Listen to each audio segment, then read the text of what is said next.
But my name is Tony Rettman. I wrote a book, New York Hardcore, 1980-1990. Right now, I'm sorry, Mike Judge is having some sort of family issues right now.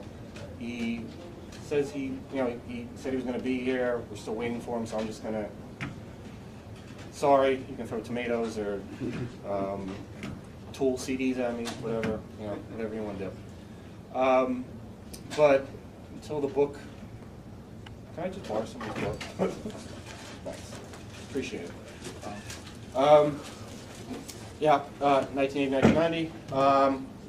Book covers the first decade of New York hardcore in the city. It starts out with sort of in that gray area of, the bands sort of like the Ramones, the Dictators, Blondie, sort of either became like touring entities or got signed to major labels. Basically, kind of became what they were supposed to be the antidote against, sort of. And out of that void came some more younger bands, most notably Stimulators with 12-year-old Harley Flanagan playing drums. And from there, there's also some bands that were in that gray area before, like a word like hardcore was thrown around. It was like the Mad, Even Worst, the Awfuls, some other bands that are sort of lost to time. But then, sort of as that new American hardcore ball started rolling, had like Heart Attack, and Nihilistics from Long Island, sort of an important band that people forget. I think they're sort of like the groundwork for sort of the aesthetic of New York hardcore that's sort of like just realistic, I don't give a shit kind of thing. And radio shows like Noise the Show, fanzines like The Big Takeover, Guillotine, these were all bands that were fanzines that were important to formation. Now I have two. Yeah. Thank you very much. To the formation of the scene starting, A7, club that was before CB's, was welcoming hardcore. And I think instead of just talking aimlessly, because I wasn't planning this, I thought Mike would be here, I'm just going to maybe read a few things out of here to kind of give the gist of what I'm talking about here. This is the first chapter. It sort of talks about the formation of the early scene. And I'll start it off with a quote from Tommy Ratt, infamous New York hardcore legend, Gnostic Front, Warzone, Trip 6. In 1980, I started going to shows in what was the New York City punk scene, and I saw that evolve into the hardcore scene in 1981. This was the true beginning of my life. The punk scene made me want to break away from this life I was living with my family and school. Everybody in Brooklyn was doing the same old shit, listening to disco or bad rock and roll. I hopped on the train, went to CBGB's, and found an outlet where I truly belonged with other like-minded individuals. After that, Donna Damage, woman who sang for a band called No Thanks, sort of one of the proto, kind of like peace punk bands for New York hardcore. Hardcore was a rebellion against the dinosaurs. It was a rebellion against the media. It was a rebellion against everything that was going on. Kevin Crowley, vocalist for The Abused. Out of that scene came us, the subset of punk, hardcore, with that anger and raw energy. It was the antithesis of what commercial music was doing. There was definitely an evolution. If you listen to our music, it's not just punk. You can hear Black Sabbath overtones in there too. Jesse Malin, who was in Heart Attack and then went on to have a pretty successful solo career. Suddenly, all these kids in a certain age group met each other right on corners around this city. Some people had hung around from the punk rock days. Most were just young kids coming from the boroughs. You'd see someone at a show or at a record store or on a street corner and say, oh, those are the guys I met at that Stiv Bators gig. Or, hey, there's that girl with the bondage pants and the pony sneakers I saw the other week. We were all craving something, all of us at the same time. We grew up watching Uncle Floyd on UHF. We heard the Ramones. We wanted to go further. Suddenly, it felt like something was going on that us kids were truly a part of. We were making our own flyers. We had our own style of dancing and speaking. This was something that was our own. It started to grow and it had something to say. So that kind of shows, that this was starting out as a grassroots kind of environment. And the big thing was like the Bad Brains moving from DC to New York. That seemed to be a band to rally behind. and a lot of people started bands over that. And here's a couple quotes that kind of drive that point home, and they're a little. There's some blue language, so cover your ears. Well, this is Drew Stone, who sang for the High and the Mighty and the Antidote. At the time, I thought the Bad Brains were a New York band, but they transcended all space and time. They were unbelievable, a magical band. Seeing them play back then was almost like a religious experience. That same energy and feeling I can compare to the Grateful Dead, where it's just magic in the room and everybody's feeling it. I saw the Bad Brains many times. You get a little taste of that magic and you want more. Here's Paul Bearer, vocalist for Sheer Terror. I don't give a shit what the fuck Ian MacKaye or any of those other jerk-offs say. The Bad Brains wouldn't have been shit if they didn't move to New York. No one would know who the fuck they were if they stayed in D.C. They would have been fucking unknown, and that's the fucking truth. So, and Steve Pass, drummer for the Cavity Creeps and just sort of another New York legend. D.C. wouldn't have eventually distanced themselves from the Bad Brains. They wouldn't have gone along with the pot and the Rasta stuff. They were probably happy to get rid of them and send them to New York. So there's that. A quick thing from the Nihilistics chapter, because they were sort of coming in from Long Island in like 1979, 1980, and they weren't being accepted on Long Island, obviously, and they weren't being accepted in New York because everybody thinks, in New York, thinks people from Long Island are suburban Guidos or something. So this is the singer Ron Rancid talking about. Our first show was outside during the winter in the parking lot adjacent to an American Legion Hall on Long Island. We ran extension cords out the window. Halfway through the set, we got cut off. We all ended up getting locked up. Our first New York show was an audition at CBGB's. You had to show up during the day. Hilly Crystal said, "You remind me of the Dead Boys, just way more animated and menacing." After you told me that, I pissed in their ice maker. That was the summer of 1980. So there's that. But then eventually, we get into like the meat of, I guess, what everybody wants to know, like, the AF and Cro-Mags and A7 and things like that. I don't know. Does anybody have any questions, concerns, complaints, anything? I have a question. Sure. How come you took that original picture and cut it shorter? I'm actually right here. I didn't design the cover. No, I'm just curious because I have the original picture from Ken Salerno. Yeah.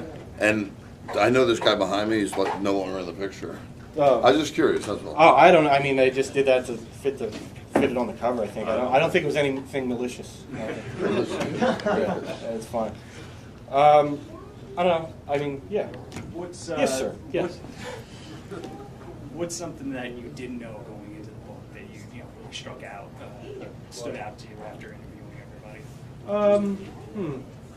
I don't know. I think the thing is, like, what I really wanted to find out more about that I didn't get to delve into was sort of that, like I was saying, that sort of gray area before there was like a hardcore scene. There were all these bands that were sort of younger. They were playing like Max's and like Shrapnel were coming in, like Monster Magnet, and then like these bands like the Victims, the Violators. Are these bands that are undocumented that like played a lot with even worse, like this band called the Awfuls that apparently were just like 15-year-old kids who couldn't play. They did like Sesame Street covers, like stuff like that I wanted to know more about. But a lot of those people couldn't be found. Apparent. I think like one of the guys in the Awfuls became like I think Elliot Sharp was in that band. It was like a noodly, like free jazz guitarist dude. Apparently he was in that band.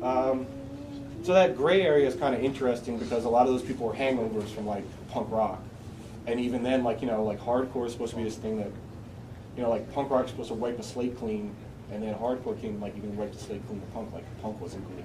So a lot of those bands were still like looking punk, and like people were shaving their heads like get out of here, like that's over. But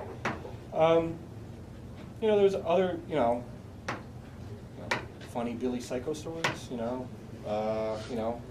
people, Craig Zatari going mountain climbing and going to the top of the hill, and Billy Psycho was eating a hard-boiled egg and drinking a 40 at the top of the hill in somewhere upstate New York. And stuff like that. Like I didn't know like Paris had such a background where he played in the Mad for a little while, and like stuff like that. And also I went back and listened to a lot of bands that I just stopped listening to, but like like something like the Crumbsuckers.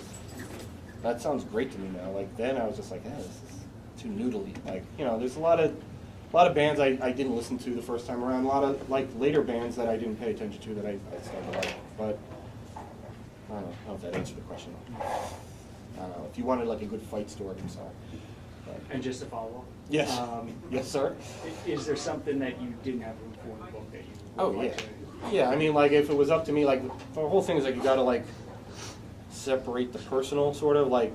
You know, if it was up to me, we'd have like 300 pages on like Crackdown or something, you know, like, but you gotta like, you know, you gotta step back and look at like, you know, I remember when I just started gathering all the information and I would like, all the quotes I would get, I was like, all right, like, this all goes over here, this all goes over here, this all goes over here, and then like I would look at that stuff and be like, that might be a little too much about like, you know, outburst, you know, like stuff like that. Yeah, well, yeah, I agree with that, but you know, you gotta kind of pull the reins in. And you throw in some stuff that you're, you know, personally don't really care about, but you know that it's a vital part of it, so, you know, you talk about it. But, you know, this thing seems to have some legs, so maybe we'll do second editions with, you know, with 300 pages worth of outburst, you know, and maximum penalty, and altercation, and all those great things. Anything else? Please? I feel weird. What did you, what made you decide on this picture though for the cover? I didn't decide on that picture, actually. It was the publisher. Okay. I actually wanted a different picture on there, and they really, really wanted it. Not to say it's a bad picture or anything. It was one of those things where they put it out there, and once it was out there, you couldn't take it back. You know? What picture did you want? I wanted, actually, the picture that's on the back cover. I wanted that Rest in Pieces picture. I wanted that on the front, but they thought it was a little too, like, you can't identify. Like, they wanted someone where it's like, it's a vocalist, you identify it, and it's someone that's, like, from an important band. Like, just to have a bunch of people running around, like, ah! Like, they're like... Identify AJ enough on the back. Yeah, exactly. And it was funny you say that because when I showed this to Armand, I was like, he looked, he was like, hey, that's AJ from Enough. I was like, but that's you there. And he's like, really? Oh, cool. Like, he was like, oh, that's cool. But, yeah, no, I would rather have that picture, but people pay the bills. People pay for this stuff, and you go along with it. Anything else? Hey, yeah. What made you decide to write a book about New York hardcore? Is there any other, like, books that you've read that you thought were missing things, or?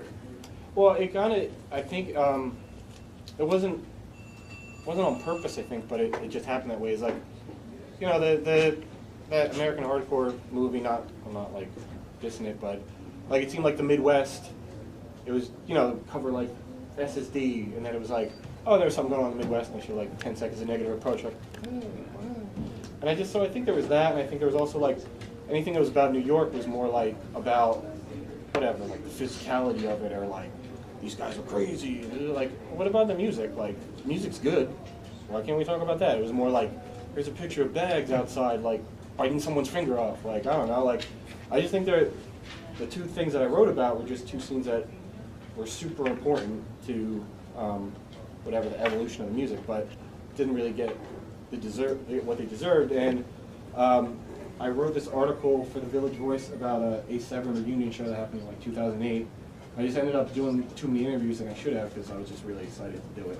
And that was just when I was starting my first book, Will I Be Something You're Not, so I was like, oh, I'll just kind of put this on the back burner and see where it goes. And I did keep it on the back burner for a while just because I would go back and kind of think about it and take notes, and this is too much, I can't deal with this, I'm an idiot. But then, whatever, I got a little more encouragement and put it together. But I think the reason I did it is just that last period. I was always interested in the 80 to 85 because I wasn't really there for that much of that. And I always thought that was interesting that I kind of started in a sort of punky kind of thing, and then it became like super aggro, you know, abused, massive front. And then, you know, the 85 to 90 part I was a little more a part of because I did a fanzine and I interviewed those guys, and you know, it was something that I really connected with most of it. So that's basically it, and I just think it's a really good story. And if anybody else did it, it would have been Yoda fights or something like that. I just wanted more about the music and, you know, why those guys did it. So that was kind of my reason. Anyone else? No? Hey, Tony. Hey, what's up? Question. So whether it was through this book, the Detroit book, just any of the stuff you've done in hardcore fanzines, Yeah. if if there's been any interview throughout that whole process, has there been anything that you felt was something that really encapsulated or motivated you to do this book, to do any fanzine, where you just felt like, wow, this is something that just has to get out to people because it really documents. What do you mean, like interviews I did for the book, or what?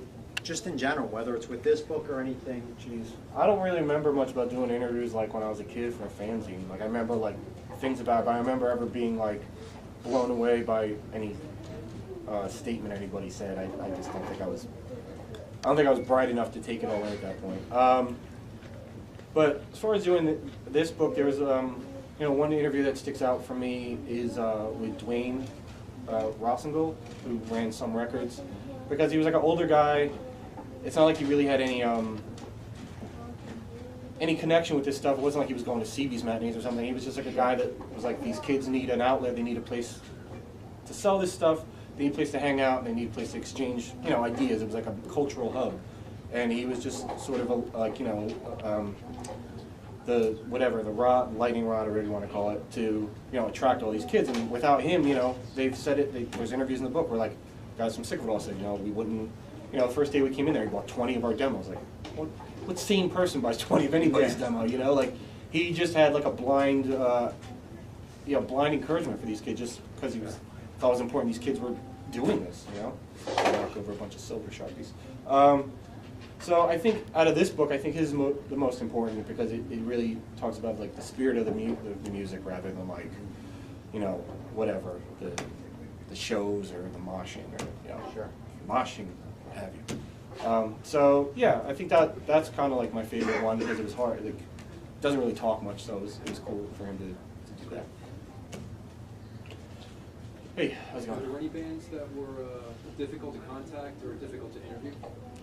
The bad bands were kind of hard to track down, and they were kind of difficult to interview as well.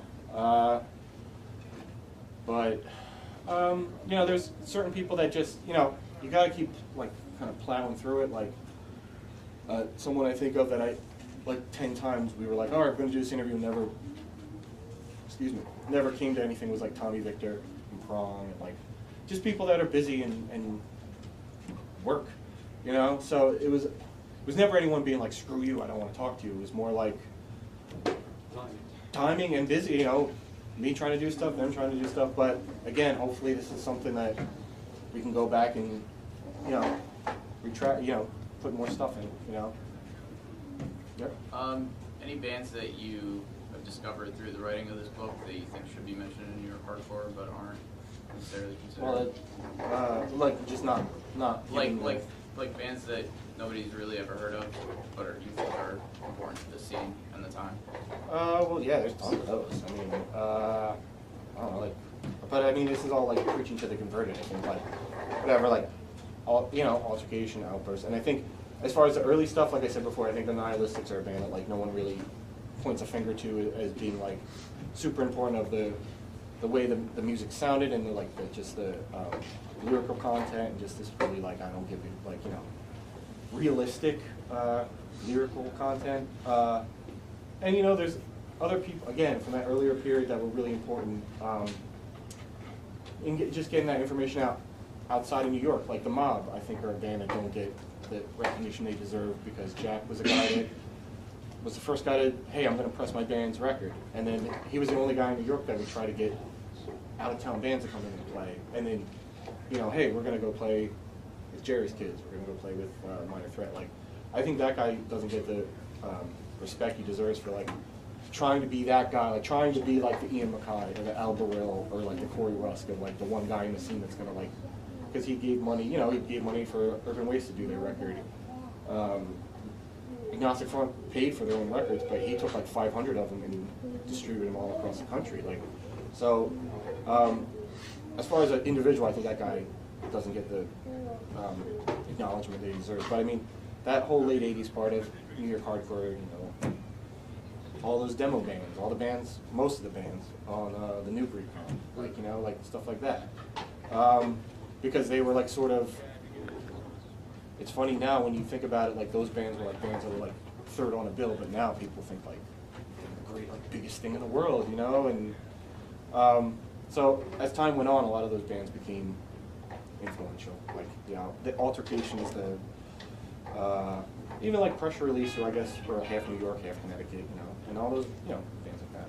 So. Anything else? Oh, hey, I know that guy. Anybody you interviewed that you were surprised what they were like, knowing them as like a legendary type of person, and then when you interviewed them, you were like, wow, this person's a lot different than I thought they were going to be? Like pleasantly surprised? Yeah, yeah. Well, I mean, like some of like you know, it's kind of weird now to think about those guys like Roger Moret. Like, I always saw that guy from so far away, and like, you know, for him to just be like, yeah, come to my house, we'll do the interview, we'll sit out in my backyard and, you know, drink coffee, and it's like, she just, a 4-hour interview, just talking and talking, and he's just like, you know, not that I would think he'd be like, screw you, but it was just so weird to think of that guy just to be like, oh, yeah, let's sit in my backyard and talk, and like, I'll tell you anything you want to know, you know, and that was, you know, like, someone like that, and then, who else? Well, I knew Stigman was going to be a good interview, but just, again, such a guy that's just like I could have just been like, I'm going to write a book about gardening. He'd be like, yeah, sure, let's talk, yeah, whatever. Like, you don't, yeah, he's like the greatest guy in the world. So, like, I think, you know, I think it was more the fact of, like, being a kid and, like, seeing those bands so many times, and, like, you know, even though hardcore was supposed to be a thing where, like, there was no barrier, like, they were still, it was the closest, like, to a rock star there was, you know, and, like, it's kind of cool that they were just so down to earth and happy, like, you know, like, so many people tried to, like, discourage me doing this, like, oh, you better watch it, like, this guy's not going to like it, this guy's not going to like it, and then, like, they're just, oh, yeah, sure, well, yeah, that's a good idea. Why didn't anybody do this before? You know, nobody, it's not, you know, it's not like the big deal everybody makes it out to be, but I think, like, those two guys were probably the most interesting interviews. And, like, all the other guys, like, you know, like, Purcell and Ray and all those guys are always nice. Like, not going to be like, no, I'm not going to talk to you. So, that was fun. I'm just going to have a mint. Anything else? One more. Sure. Just one here. If a kid walked up to you, just discovering mood, and you were to recommend one album for him to start off with, what would you pick? Like New York in general, or? Yeah. Crap. Victim in Pain? No, I mean, last night we did like our book thing in Philadelphia, and I said this and I thought it came out of my mouth, and I was like, oh yeah, like that record is both flawless and full of flaws at the same time. Like, it's the flaws that make it, everything's out of tune. Like, it's, you know, it was recorded on like a borrowed 16 track that they had to return by the end of like the recording session. Like, it's, yeah, it's like, it's the flaws that make it what it is. And even like United Blood is like, you know, if you want to be like pretentious about it, that record sounds like a caveman etching or something, you know? Like, it's just so primitive, but that's what makes it what it is, you know? But I think Victim in Pain would probably, yeah, like vinyl, yeah, that would be it. Anything else? Best 10-minute record ever. What's that? The best 10-minute record ever. Well, my memory of that is my brother bringing that record home, and I just read about them in like Max Rock and Roll, and they were like, you know, they were like yellow, they were just like slandering them. So from what I thought of them and then seeing that cover, I was like, oh crap. Like, I see the back cover, I'm like, oh crap. But that gate, then I remember just like, no hardcore record that gatefolds, you know, and you're just like, it's just like a mind-blowing thing to put that record on, and you're like looking at it, oh, the side's over. No, you're right. Yeah, I have actually framed them in awesome. Cave, but Yeah. gatefold, you know. Yeah, no. But I actually saw them their first show ever. The Zoo Crew? As a Zoo Crew? I actually saw when Roger actually first joined and Oh, okay. was replaced. He was in the Psychos, and Billy Milano Yeah. took over for him. Yeah. It was actually Gnostic should be Fun, something. Mental Abuse, the Psychos, and Bodies in Panic. Oh, wow. It's like 31 years ago Was in it- a firehouse in Tom's River. Oh, wow. It wasn't like Patrick's or something like that? Or No, I remember Patrick Snowbonder, sure. Yeah, yeah. Oh, that's cool. No, I never, my brother started taking me to hardcore shows in like the summer of 1984, and I saw like Calls for Alarm, and I saw Kraut, and that was always funny because, That you was know, Patrick. You probably saw him there, right? and I saw Death Before Dishonor at Court Tavern. They opened up for JFA, and I know that was a weird gray area because that was like my entrance into it. But like, you know, I saw like Black Flag and like whatever, like nothing against it, but you know, like Henry Rollins, shorty shorts and long hair. I was like, oh, okay, what? But then seeing like Cause for Alarm or like Death Before Summer, I was like, oh, okay, yeah, like this is what I was looking for. You know, that was a weird time because I think New York that's when New York flourished because they were like fully hardcore while everybody was like kind of falling off the wayside. You know?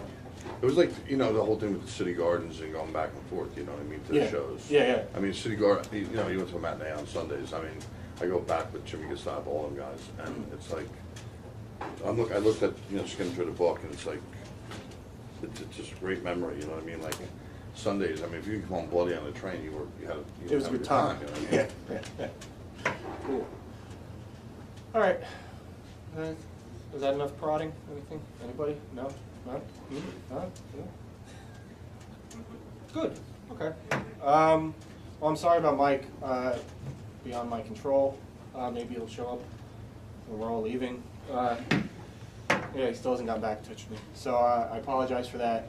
But I'll be here. I'll sign books and chatting, what have you. That's it. Thanks for coming. And is that good? Does anybody have any more questions or no? No? Okay. All right, yeah, I'll sign books. Thanks.